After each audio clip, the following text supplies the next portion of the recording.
Hello guys, welcome to my YouTube channel management minds. आज हम लोग सेमेस्टर 3 एचआरएम की यूनिट नंबर 1 का पार्ट 2 कंप्लीट करेंगे। पार्ट 1 मैं ऑलरेडी चैनल पर अपलोड कर चुकी हूँ और इसी के साथ आपकी आज यूनिट नंबर 1 कंप्लीट हो जाएगी और मैं टेलीग्राम चैनल पर नोट्स डाल दूंगी, लिंक डिस्क्रिप्शन में डाल दूंगी, वहां से देख लेना।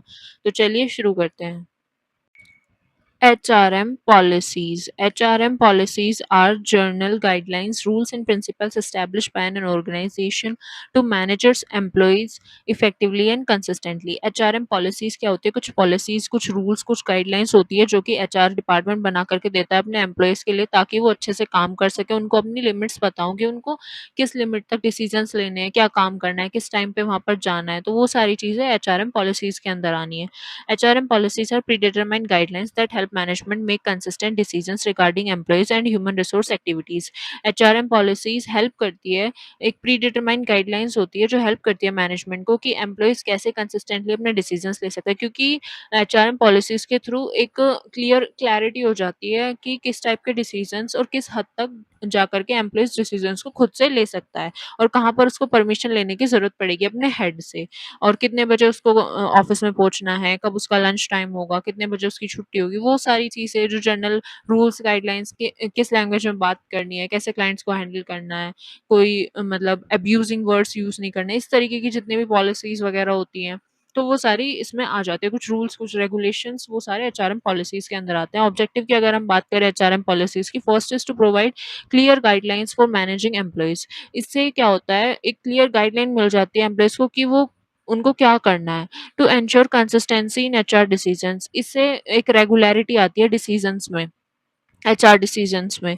To treat employees fairly and equally, और इससे जो हम गाइडलाइंस बना करके देंगे उससे हर एक एम्प्लॉय को इक्वली ट्रीट किया जाएगा, ऑर्गेनाइजेशन में फेयरली ट्रीट किया जाएगा। टू सपोर्ट ऑर्गेनाइजेशनल ऑब्जेक्टिव, ये हेल्प करता है ऑर्गेनाइजेशनल ऑब्जेक्टिव को अचीव करने में और उसको फुलफिल करने में। टू इम्प्रूव एम्प्लॉय रिलेशंस, इसके एचआरएम पॉलिसीज के थ्रू जो रिलेशंस होते हैं एम्प्लॉयज के, वो स्ट्रॉन्ग होते हैं, अच्छे होते हैं, क्योंकि सबको इक्वल ट्रीटमेंट मिलता है तो एक दूसरे के लिए कोई लड़ाई नहीं आती है, दिमाग में कुछ नफरत नहीं आती है एक दूसरे के लिए कि हाँ इसको, यार इसको स्पेशल ट्रीटमेंट मिल रहा है और हमको नहीं मिल रहा है। इस तरीके के जो कॉन्सेप्ट होता है वो नहीं होता है। To reduce confusion and conflicts, confusion और कॉन्फ्लिक्ट्स कम होते हैं, वही मैंने बताया अभी, लड़ाइयाँ कम होती है एक दूसरे के लिए।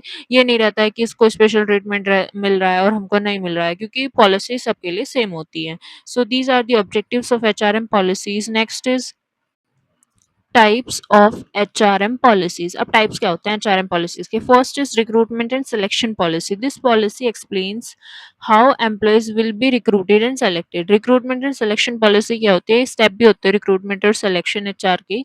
इसमें क्या होता है कि ये हेल्प करते हैं कि कैसे हम एम्प्लॉयज को रिक्रूट करें, अट्रैक्ट करें और कैसे हम उनको सेलेक्ट करें। उसका जो क्राइटेरिया होता है वो इसके अंदर आता है। It may cover source of recruitment, job advertisement. Source of recruitment मतलब इंटरनल सोर्स है, एक्सटर्नल सोर्स है, कि हम अंदर से ही कहीं से प्रमोशन कर दे किसी एम्प्लॉय का जॉब वैकेंसी को फुलफिल करने के लिए, या फिर हम बाहर से हायरिंग कर रहे हैं। जॉब एडवर्टीजमेंट, उसका हम एडवर्टीजमेंट कहाँ पर दे रहे हैं? न्यूज़पेपर में दे रहे हैं, या फिर जॉब पोर्टल्स पे दे रहे हैं, लिंक्डइन पे दे रहे हैं, या फिर naukri.com पे दे रहे हैं। एलिजिबिलिटी क्राइटेरिया क्या रहेगा? हमें ग्रेजुएट चाहिए, पोस्ट ग्रेजुएट चाहिए। इंटरव्यू प्रोसेस क्या रहेगा? 3 राउंड होंगे, 4 राउंड होंगे। सिलेक्शन मेथड कौन-सा रहेगा? Background verifications. तो वो सारी चीज़ें जितनी भी आती हैं वो रिक्रूटमेंट एंड सिलेक्शन पॉलिसी के अंदर आ जाती है। एग्जाम्पल, द कंपनी में follow a policy of selecting employees based on qualifications, skills and experience rather than personal relationship. Company को एक गाइडलाइन, एक रूल्स फॉलो करने होते हैं, पॉलिसीज फॉलो करनी होती है while they are selecting their employees, कि उनकी क्वालिफिकेशंस, स्किल्स, एक्सपीरियंस, वो सारी चीज़ें प्री डिटरमाइंड होती है, तो उस बेसिस पे ही कंपनी को हायरिंग करनी होती है। Next is training and development policy. It provides guidelines for employee training and skill development. It may include training needs identification, orientation program, technical training, soft skill training, leadership development, career development. Its purpose is to improve employee knowledge and skills and performance. Training and development policies वो policies होती हैं, जैसे कि हमारे organisation में हमने hiring की है, स्किल्स हैं लोगों के पास, लेकिन they don't know how to deal in an organization, कैसे काम करना है उनको ये नहीं पता, तो उनको ट्रेनिंग प्रोवाइड करना, किस तरीके से प्रोवाइड करना, कितने डेज का प्रोग्राम होगा, वो सारी चीज़ें ट्रेनिंग एंड डेवलपमेंट पॉलिसीज के अंदर में आ जाती है, कि किन बंदों को ट्रेनिंग की ज़रूरत है, किनको कितने दिन की ट्रेनिंग प्रोवाइड करनी है, किनको करियर डेवलपमेंट प्रोग्राम के अंदर भेजना है, तो वो सारी चीज़ें इसमें आ जाती है, वो सारी पॉलिसीज़ इसमें आ जाती हैं। Next is compensation and salary policy. This policy deals with salary, wages, and other financial benefits. It may cover salary structure, pay grades, incentives, bonuses, overtime allowances, salary increment. Purpose is to provide fair and competitive compensation. Compensation and salary policy के अंदर आ जाता है कि किस तरीके का salary structure रहेगा, fix salary कितनी रहेगी, वेरिएबल कितनी रहेगी। क्या होता है कि एक जैसे हमारा एलपी होता है, पैकेज आता है कि भई 10 लाख का पैकेज लग गया किसी बंदे का, तो वो फिक्स्ड नहीं होता है। उसमें क्या होता है, उसका कुछ पार्ट फिक्स्ड होता है, कुछ वेरिएबल होता है। ऐसा होता है कि जैसे 10 लाख का पैकेज है, जिसमें से 6 लाख फिक्स्ड है, 2 लाख का हमको इंसेंटिव या फिर बोनस या फिर अलाउंसेस मिल जाएँगे और 2 लाख हो जाएँगे हमारे परफॉर्मेंस बेस्ड, मतलब पूरे साल का जो होगा वो होगा 10 लाख। इस तरीके की जो पॉलिसीज़ होती हैं, वो इसके अंदर में आ जाती हैं।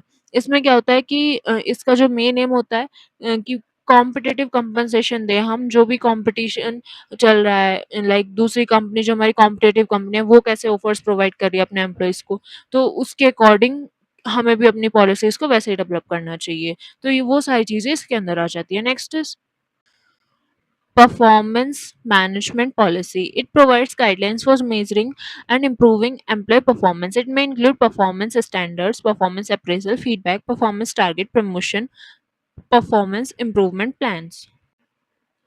परफॉर्मेंस मैनेजमेंट पॉलिसीज़ ये बताती है कि इसके अंदर कुछ गाइडलाइंस रहती है कि कैसे हमें एम्प्लॉयी की परफॉर्मेंस को मेज़र करना है, कैसे उसको अप्रेज़ करना है, फीडबैक लेना है और टारगेट क्या रहेगा, वो सारी चीज़ें इसके अंदर आ जाती हैं। Next is promotion policy. It explains how employees become eligible for higher position. Promotion में be based on performance, experience, qualifications, skills, leadership ability and vacancy. Promotion policy के अंदर ये आ जाता है कि प्रमोशन का क्या क्राइटेरिया रहेगा।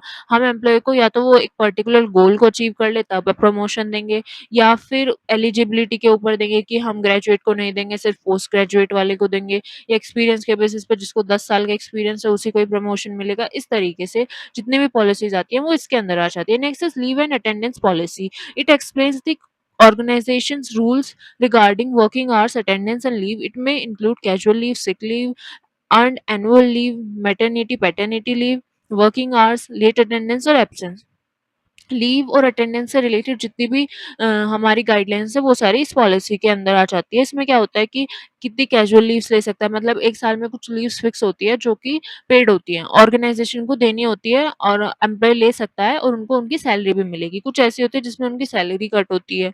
तो इस तरीके की जितनी भी पॉलिसीज़ आती है वो इसके अंदर आती है। Next is transfer policy. It provides rules for transferring employees from one job department और location to another. Transfer may occur because of organizational requirements, employee development, business expansion and employee request। इसको एक example से समझते हैं transfer policies को। जैसे कि एक कंपनी है, एबीसी प्राइवेट लिमिटेड, कोई भी एक कंपनी है, उसने अपने एक एम्प्लॉय को हायर करा, उसने 6 महीने गुरुग्राम में काम कराया उससे अपनी एक ब्रांच में, और फिर उसने एक क्राइटेरिया सेट कर दिया, इफ यू वांट प्रमोशन तो तुम्हें दूसरी कहीं हमारी बैंगलोर या मुंबई वाली कंपनी में जाकर के काम करना पड़ेगा। तो इसमें 2 चीज़ें आ गई, एक तो एक प्रमोशन पॉलिसी के अंदर भी आएगा, एक ट्रांसफर पॉलिसी के भी अंदर आएगा कि उसका ट्रांसफर होना ही होना है। चाहे वो बैंगलोर वाली ब्रांच में जाए, चाहे वो मुंबई वाली ब्रांच में। तो 6 महीने यहाँ और 6 महीने वहाँ। इस तरीके की पॉलिसीज़ जो होती है वो ट्रांसफर पॉलिसी के अंदर आ जाती है, ताकि वो वहाँ का वर्किंग कल्चर भी सीख सके और वो यहाँ पर आकर उसको अच्छे से अप्लाई कर सके। Next is work from home और flexible work policy. It provides guidelines for employees working remotely और under flexible working arrangements. It may specify eligibility, working hours, attendance, performance expectations, data security, communication requirements। अब क्या होता है, जब से Covid आया है तो वर्क फ्रॉम होम का कॉन्सेप्ट चलने लगा है, या फिर फ्लेक्सिबल वर्किंग आवर्स का कॉन्सेप्ट चलने लगा है, घर से काम किया जा सकता है। अब उसके लिए कुछ अलग से पॉलिसीज बनाई जाती है, क्योंकि हमें नहीं पता है कि कैसे घर पे बैठ के बंदा काम ही कर रहा है, सो भी रहा है। तो उस चीज़ के लिए कुछ टारगेट सेट किए जाते हैं, कुछ अटेंडेंस का क्राइटेरिया होता है, कुछ वर्किंग आवर्स का क्राइटेरिया होता है, परफॉर्मेंस स्टैंडर्ड सेट किए जाते हैं, वो सारी पॉलिसीज़ इसके के अंदर आ जाती है। So next is HRM in a global competitive environment. हमने क्या पढ़ा, एचआरएम पॉलिसीज पढ़ी और उसके टाइप्स पढ़े। अब हम पढ़ेंगे HRM in a global competitive environment. A global competitive environment means a situation where organization compete with companies from different countries for customers, talent, technology, resources and market share.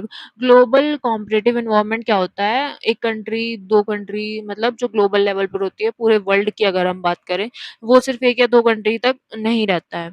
तो जो भी हमारी कंपनीज़ हैं, like foreign companies हैं, उसकी भी कुछ अलग एचआर पॉलिसीज़ होती हैं, तो वो कैसी होती हैं, क्या होता है, आगे पढ़ेंगे। In such an environment HRM becomes very important because organisation need skilled, adaptable and global competitive employees to remain competitive. अब अगर कंपनी ग्लोबल लेवल पर काम कर रही है, लाइक इंडिया में भी एक ब्रांच है, एक ब्रांच उसकी न्यूयॉर्क में है, एक ब्रांच उसकी कहीं और है, तो इस तरीके से अगर ग्लोबली कंपनी काम कर रही है, तो वहाँ की वर्कफ़ोर्स अलग, वहाँ का कल्चर अलग, वहाँ की टाइमिंग्स अलग, तो हर चीज़ अलग हो जाएगी। अब वहाँ पर कुछ एचआर की अलग-अलग पॉलिसीज़ होती हैं, कैसे एचआर को डील करना होता है, वो सारी चीज़ें, कैसे कस्टमर को हैंडल करना होता है, कैसे मतलब हम हायरिंग कैसे करें, जो टैलेंटेड पीपल है उनकी, वो सारी चीज़ें इनके अंदर आ जाते हैं। कॉम्पिटिशन बहुत ज़्यादा है ग्लोबली। तो global HRM refers to managing employees in organization that operate across different countries and culture। Global HRM क्या होता है, एम्प्लॉयज जो डिफरेंट डिफरेंट कल्चर से आते हैं उनको मैनेज करना, उनको सारी कंपनसेशन प्रोवाइड करना, सारी फैसिलिटीज प्रोवाइड करना, उनके रूल्स पॉलिसीज बनाना, वो होता है global HRM. It involves activities such as international recruitment, employee training, compensation, performance management, international assignments, cross cultural management, employee relationships, इसके अंदर ये सारी चीजें आ जाती है, like international recruitment and all. Example in India, global opens sorry, an Indian company opens a branch in the USA. HR has to manage employees from different backgrounds, follow local employment laws, decide salary, and provide appropriate training. अब एक India की company ने एक अपनी branch खोली USA में, वहाँ का वर्किंग कल्चर अलग है, वहाँ के लेबर लॉज अलग हैं, वहाँ की ट्रेनिंग अलग होती है, तो उसी तरीके से सारे रूल्स, सारी पॉलिसीज मैनेजर को, एचआर मैनेजर को मैनेज करनी पड़ेगी। Global business is equals to global workforce is equals to global HRM. अगर ग्लोबल बिजनेस आप खोल रहे हो तो आपको वर्कफोर्स भी वैसे ही हायर करनी पड़ेगी कॉम्पिटिटिव वर्ल्ड में सर्वाइव करने के लिए, और उसी के अकॉर्डिंग एचआरएम पॉलिसीज बनानी, क्योंकि हर एक कंट्री के अलग-अलग रूल्स और रेगुलेशंस होते हैं, तो हमें अपनी एचआर पॉलिसीज भी उसी रूल्स के बेसिस पे बनानी होती हैं। Next is now impact of global competition on HRM. अब ग्लोबल कंपटीशन का क्या इम्पैक्ट है एचआरएम पे? First is demand for skilled employees. Companies need employees with advance technical and professional skills. Demand होती है स्किल्ड एम्प्लॉइज की। अगर हम फॉरेन कंट्री में जाकर अपनी ब्रांच खोलें या फिर कोई यहाँ पर भी है, तो स्किल्ड एम्प्लॉइज की डिमांड ज़्यादा होती है। लाइक हमें कम्युनिकेशन सबसे, जो कि मस्ट है, इंग्लिश एक ग्लोबल लैंग्वेज है, हर जगह यूज़ होती है, तो उसमें बहुत अच्छे होने चाहिए, बहुत ज़्यादा परफेक्शन चाहिए होती है, स्किल्स पर अच्छा काम करना आना चाहिए। Next is global talent competition. Organization compete internationally to attract talented employees. Attract करने के लिए इंटरनेशनली टैलेंटेड एम्प्लॉइज़ को, ग्लोबल टैलेंट कॉम्पिटिशन, क्योंकि कॉम्पिटिशन बहुत ही ज़्यादा है, तो कैसे हम टैलेंटेड एम्प्लॉइज़ को अपनी कंपनी की तरफ अट्रैक्ट करें, कैसे कुछ पॉलिसीज़ इस तरीके से बनाएँ। Next is cross cultural workforce. Employees from different culture work together. जो डिफरेंट डिफरेंट कल्चर है, लाइक इंडिया का कल्चर अलग है, यूएसए का अलग है, और अगर हम पाकिस्तान का देखें तो वो तो बिल्कुल ही अलग है। तो इस तरीके से अलग-अलग कल्चर हैं हर एक कंट्री का, तो उसमें कैसे फिट किया जाए, तो वो भी एचआरएम के लिए एक बहुत ही मुश्किल काम होता है। Next is need for continuous training. Employees must continuously update their knowledge and skills. Employees को कंटीन्यूअसली अपने आप को अपडेट करना, अपने आप को स्किल के as per the new skills उन पर काम करना होता है। तो ये भी एक इम्पैक्ट डालता है ग्लोबल, क्योंकि ग्लोबली हम अगर काम करेंगे तो हमें हर कंट्री के स्किल्स, लैंग्वेजेस, उनके कल्चर के बारे में सब कुछ पता होना चाहिए। Next is technology adoption. HR uses digital platforms, AI and HR analytics. HR digital platform use करता है, लाइक अब तो एआई के थ्रू रिज्यूमे स्क्रीनिंग भी होने लगा है। Next is flexible working. Remote and hybrid working have become more common. Remote और हाइब्रिड वर्क फ्रॉम होम वाली पॉलिसीज ज़्यादा आने लगे। Next is performance pressure. Employees and organization must improve productivity and quality. Performance का standard set करना, ये भी एक इम्पैक्ट डालता है एचआरएम पर, क्योंकि हमारी कंट्री के अकॉर्डिंग परफॉर्मेंस के अलग क्राइटेरिया होते हैं, दूसरी कंट्री के अकॉर्डिंग अलग क्राइटेरिया होते हैं, तो उस क्राइटेरिया में फिट होना, उस क्राइटेरिया में एम्प्लॉय को फिट करना बहुत ही मुश्किल होता है। Next is international assignments. Employees may be transferred और assign to work in other countries. Employee को एक कंट्री से दूसरी कंट्री में ट्रांसफर कर दिया, अब एम्प्लॉय वहां जाकर फिट हो पाए या नहीं हो पाए किसी भी एक असाइनमेंट के लिए। Next is change in compensation. Companies need competitive salary and benefit package to attract talent. अगर हमें टैलेंट को अट्रैक्ट करना है अपनी कंपनी में, तो हमें हाईएस्ट पैकेज देना पड़ेगा कंपटीशन के अकॉर्डिंग, और उनको अच्छे बेनिफिट्स प्रोवाइड करने पड़ेंगे। Next is greater employee diversity. HR must manage employees with different cultures, languages and backgrounds. अलग-अलग बैकग्राउंड से लोग आते हैं, अलग-अलग उनकी लैंग्वेजेस होती हैं, अलग-अलग कल्चर होते हैं, तो उनको कैसे मैनेज करना, डाइवर्सिटी को कैसे मैनेज करना, वो एक इम्पैक्ट डालता है हमारे एचआरएम पर। Next is emerging trends in HRM. अब क्या-क्या नए ट्रेंड्स आ रहे हैं एचआरएम में, ग्लोबल लेवल पर भी बोल लो या फिर अपने कंट्री डोमेस्टिक लेवल पर भी बोल सकते हैं। Emerging trends are new practices and development that are changing the way organization manage people. Emerging trends मतलब जो कि नई प्रैक्टिस, नए डेवलपमेंट आ रहे हैं, नए चेंजेस आ रहे हैं। Next first is artificial intelligence, AI in HR. AI आ चुका है एचआर में। AI is increasingly used for resume screening, recruitment, employee analytics and chatbots. अब क्या होता है, रिज्यूमे स्क्रीनिंग के लिए एआई यूज़ होता है। कंपनीज़ अपनी ऑफ़िशियल वेबसाइट पे चैटबॉट्स प्रोवाइड करती हैं कि अगर एम्प्लॉयी को कोई क्वेरी है, कैंडिडेट को कोई क्वेरी है, तो वो वहाँ पर बात कर सके। Next is remote and hybrid work. Employees may work, remote work, hybrid work. HR has to manage communication, performance, employee engagement, productivity in such an arrangement. Remote work, hybrid work, work from home रहता है अब तो क्या होता है, HR को उसी तरीके से चीज़ें मैनेज करनी होती हैं, उनको टारगेट्स प्रोवाइड करने होते हैं, उनकी अटेंडेंस को देखना होता है, वो सारी चीज़ें भी एक नया चैलेंज भी है एक तरीके से और एक प्रॉब्लम क्रिएट करती है। Next is HR analytics. HR analytics means using employee data to make better HR decisions. HR analytics आ गया है, डेटा को यूज किया जाता है एम्प्लॉय की परफॉर्मेंस को मेजर करने के लिए। Next is upskilling and reskilling. Upskilling means improving existing skills and reskilling means learning new skills for a different role. Reskilling का मतलब होता है कि हम फाइनेंस के बंदे हैं लेकिन अब हमें एचआर का भी काम करना पड़ेगा ऑर्गेनाइजेशन में, तो हम एचआर की स्किल्स को सीख रहे हैं, तो वो होता है हमारा रीस्किलिंग, हमें नई स्किल सीखनी है। अपस्किलिंग का मतलब होता है हम अकाउंटेंट हैं कंपनी में और फिर हम सीए की पोस्ट की तरफ जाएँ, मतलब जो चार्टर्ड अकाउंटेंट होता है कंपनी का, उसकी तरफ। तो हम उसी पोज़ीशन पे जाने के लिए अपनी स्किल्स को और ज़्यादा इम्प्रूव कर रहे हैं, जो हमारे पास एक्जिस्टिंग स्किल्स हैं उन्हें। तो वो होता है अपस्किलिंग। अपस्किलिंग मतलब सेम फील्ड में अपनी स्किल्स को और ज़्यादा इम्प्रूव करना, और रीस्किलिंग मतलब नई चीज़ों को सीखना। Next is gig economy. The gig economy involves people working on temporary, freelancers और प्रोजेक्ट बेस्ड असाइनमेंट्स। अब क्या हो रहा है, फ्रीलांसर्स आ रहे हैं, कुछ टाइम के लिए काम करते हैं, कोई पर्टिकुलर प्रोजेक्ट को हैंडल करते हैं, तो वो एक नया ट्रेंड आ रहा है फ्रीलांसर्स वाला। Example including freelancers, consultants, independent professionals, contract workers. HR needs different methods to recruit, manage and retain such workers. इस तरीके के वर्कर्स को रिक्रूट करने के लिए, उनको मैनेज करने के लिए और रिटेन करने के लिए नए नए मेथड से डील करना होता है। Next is diversity and inclusion.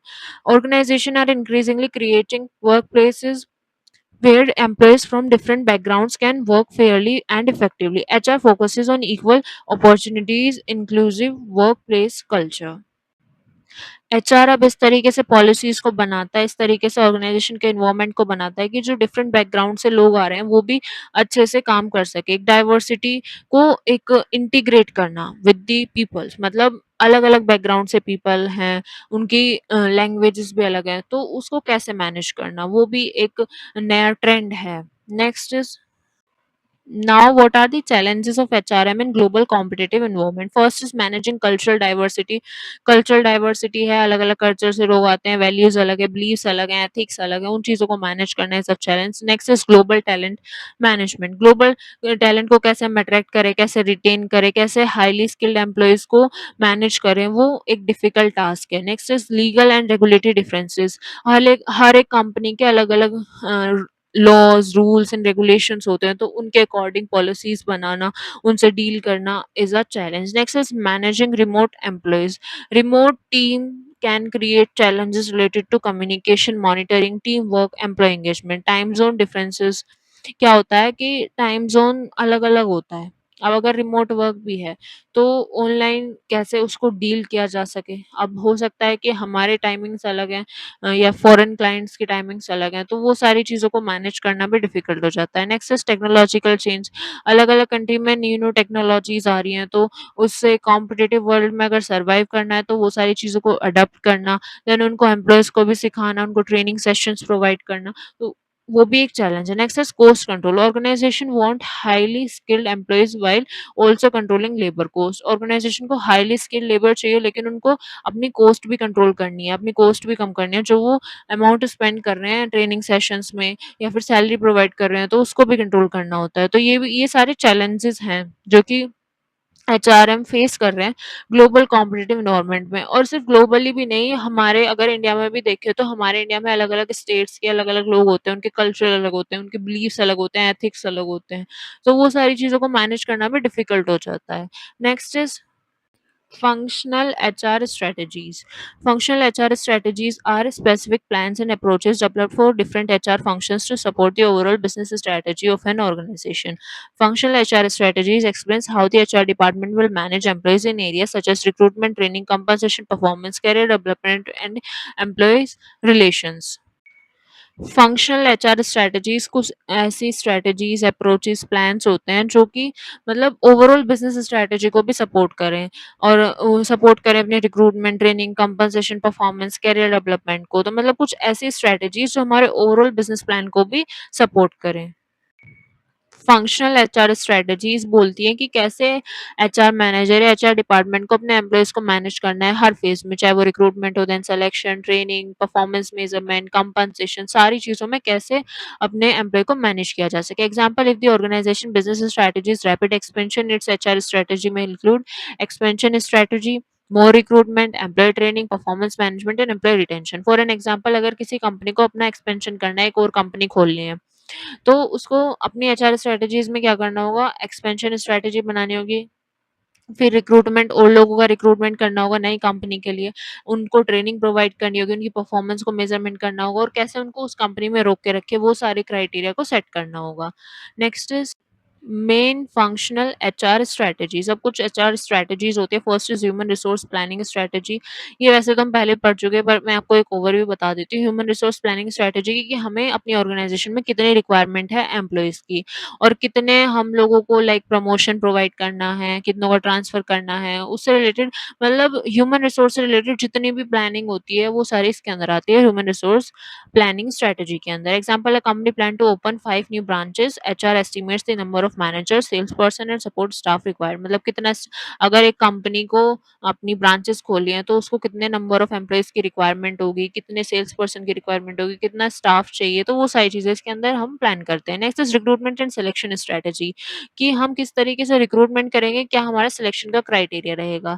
इसका मेन ऑब्जेक्टिव रहता है right person plus right job. हमें राइट पर्सन को राइट जॉब पे प्लेस करना होता है। जैसे हमने रिक्रूटमेंट किया तो हम मतलब इंटरनल रिक्रूटमेंट करेंगे, एक्सटर्नल रिक्रूटमेंट करेंगे, मतलब प्रमोशन, ट्रांसफर कर देंगे किसी बंदे का इंटरनली, या फिर हम कैंपस प्लेसमेंट करेंगे, या फिर ऑनलाइन पोर्टल पर वैकेंसीज निकालेंगे। और सिलेक्शन का क्या क्राइटेरिया रहेगा, हम टेस्ट किस तरीके का लेंगे, रिटर्न एग्जाम लेंगे या फिर कोई और कंप्यूटर बेस्ड एग्जाम लेंगे, तो वो सारी चीजें इसके अंदर आ जाती है। Next is training and development strategy. This strategy focuses on improving employees' knowledge, skills, and abilities. It includes induction training, technical training, software skills training, leadership development, upskilling, reskilling, management development. Example, when a company introduce new software, HR provides training so employees can use it effectively.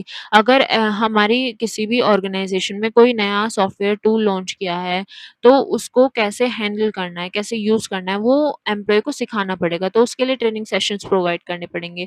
इस तरीके की जितनी भी strategies आती हैं, वो इसके अंदर आ जाती है। Next is performance management strategy. This strategy focuses on measuring and improving employees' performance. It includes setting performance goals, performance appraisal, continuous feedback, key performance indicator that is KPIs, performance improvement plans, performance based rewards। क्या होता है कि कुछ हमारे जैसे हमें performance major करनी है किसी भी एम्प्लॉय की, तो उसके लिए हम क्या करते हैं, गोल सेट कर देते हैं और फिर चेक करते हैं कि वो परफॉर्मेंस तक, वो उस स्टैंडर्ड तक वो एम्प्लॉय पहुंचा है या नहीं पहुंचा है, उस तरीके से वो काम कर रहा है या नहीं कर रहा है। तो उस तरीके की स्ट्रेटजीज इसमें आ जाती है। कुछ केपीआई सेट कर दिए जाते हैं, कुछ की परफॉर्मेंस इंडिकेटर्स होते हैं। Next is compensation and reward strategy. This strategy determines how employees will be paid and rewarded. मतलब कितनी हमें सैलरी प्रोवाइड करनी है एम्प्लॉय को, क्या परफॉर्मेंस का बेसिस रहेगा, लाइक कि कुछ सैलरी फिक्स्ड होती है, कुछ सैलरी वेरिएबल होती है, कुछ परफॉर्मेंस बेस्ड होती है। तो जो फिक्स्ड है वो तो हमने उसको दे दी। अब उसने अपनी परफॉर्मेंस इतनी अच्छी दी है तो उसको कुछ इंसेंटिव्स, कुछ बोनस या फिर कुछ एक्स्ट्रा वेजेस प्रोवाइड किए जाने चाहिए। तो वो सारी चीज़ें इसके अंदर आ जाती हैं। Next is Strategic Human Resource Management (SHRM) is the process of aligning human resource policies and practices with the overall goals and strategies of an organization. SHRM का एक process होता है जिसमें हम अलाइन करते हैं ह्यूमन रिसोर्स की policies को जो हमारी ओवरऑल गोल हैं ऑर्गेनाइजेशन के ओवरऑल स्ट्रेटजीज हैं उनके साथ। SHRM means managing employees in a strategic way so that their skills performance and capabilities help the organization achieve its long term goals. SHRM में क्या होता है एम्प्लॉयज को एक स्ट्रेटेजिक वे में मैनेज करना होता है उनके स्किल्स को, परफॉर्मेंस को, कैपेबिलिटीज को, ताकि जो हमारी ऑर्गेनाइजेशन का लॉन्ग टर्म गोल है वो अचीव किया जा सके। SHRM is the process of developing and implementing HR strategies that are aligned with the organizational overall business strategy to achieve long term organizational objective and competitive advantage. मतलब एक पूरा process है जिसमें हम लोग एचआर स्ट्रेटजी को develop करते हैं, देन इम्प्लीमेंट करते हैं ओवरऑल गोल से अलाइन करके। Next is Scope of SHRM Strategic Human Resource Planning. It determines the organization future human resource requirement. Strategic Human Resource Planning होती है कि हमें कितने organization में number of employees required हैं. Next is strategic recruitment and selection. SHRM focuses on attracting and selecting employees who can contribute to the long-term strategy of the organization. Strategic recruitment and selection की कितने number of employees किस तरीके से हमें अपने organisation की तरफ attract करने हैं, किस टाइप के हमें कैंडिडेट चाहिए, कैसे उनका सिलेक्शन करना है। Next is strategic training and development. Employees are trained according to future business requirement, like future में एआई ज्यादा आ रहा है तो उसी के अकॉर्डिंग उनको ट्रेन करना है। Next is strategic performance management. SHRM connects employees performance with organization objective.